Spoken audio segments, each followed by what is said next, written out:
ISKCON নেতা চিন্ময় কৃষ্ণ দাসের জামিন নামঞ্জুর।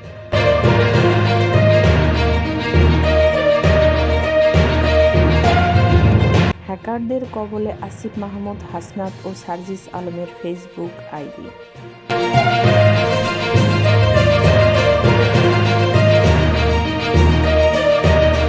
বাংলাদেশ আমাদের হারিয়ে যাওয়া ভাই বলে মন্তব্য করেছেন পাকিস্তানের পররাষ্ট্রমন্ত্রী।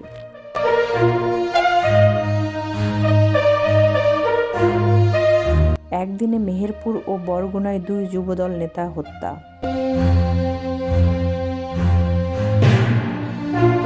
পোষ্যকোটা বাতিলের দাবিতে রাজশাহী বিশ্ববিদ্যালয়ের শিক্ষার্থীদের বিক্ষোভ।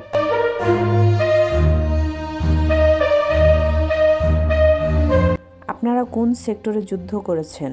জামাতকে ইঙ্গিত করে মন্তব্য করেছেন জনাব রুহুল কবির রিজভী। আলোচিত মেজর সিনহা হত্যা মামলা দ্রুত শুনানি করতে অ্যাটর্নি জেনারেলের কাছে আবেদন করেন সিনহার পরিবার।